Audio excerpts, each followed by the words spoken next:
Good morning. My name is Kirsten Sokol. My pronouns are she and her, and I have been a member of this congregation since 1992. And this morning I've been asked to tell you a little bit about my interpretation and understanding of stewardship in this community and others. As a single mother and teacher, I was looking for a Unitarian Universalist church 32 years ago, something like that. A place where I could find a stimulating, like-minded community for me and my 3-year-old daughter. After visiting several congregations, I arrived here on a cloudless, frigid January morning. The sun was pouring through the windows into the serene and welcoming sanctuary. Sun cued on right now. And welcoming sanctuary caressing my cheek, and I knew I had found my spiritual home. At coffee hour one day, I learned that book club would be talking about Gloria Steinem's new book, which I had just completed, at their next meeting. I was encouraged to attend. I corralled one of my students to babysit and was welcomed with open arms, lots of good food, and wine. The discussion with the adults was also invigorating. From then on, the first Friday of the month has been a standing date in my life, another home away from home, like this church. The book club members were the welcoming stewards to the church community, and I was the passenger needing to be welcomed and embraced.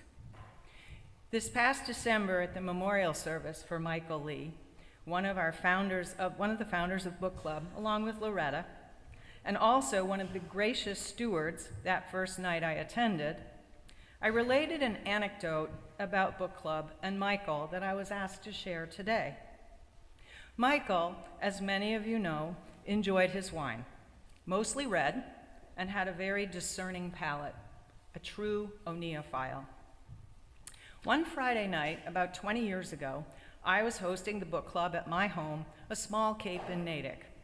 That afternoon, I had run to Trader Joe's after school to get wine and food for the meeting. On a particularly tight budget at that time, I noticed Charles Shaw wine, which I had heard was quite good, as well as quite cheap. $2 chuck.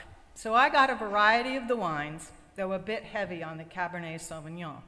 At home, I decanted the cab to allow it to breathe, as Michael had taught me.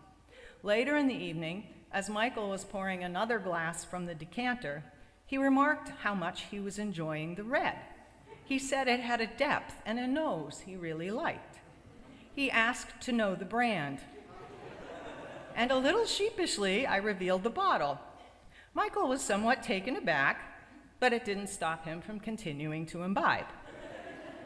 A few weeks later, we ran into one another at Trader Joe's. There was a case of wine in his basket. All of it was Chucky Shaw's. I decided if it was good enough for Michael Lee, I was going to get some more too. Over the years, I have been a steward and a passenger in this community. Like most of you, I taught RE classes, ushered and hosted coffee hour. My daughter was dedicated here one Mother's Day. I am now the communication liaison for the book club, following in the able footsteps of Brian Frechette and Joan Hunter Brody. I feel that these roles are not static, but fluid. At times and needs change. We can also be both passenger and steward simultaneously. When I was volunteering my time in RE classes, I was also offered, very respectfully, scholarship funds to be able to attend the annual Brewster retreats. I miss those. When I participated in Cakes for the Queen of Heaven classes and my covenant group today, I was and am both a steward and a passenger. Our congregation, the beloved community, is a shared ministry. We are all stewards in large and small ways.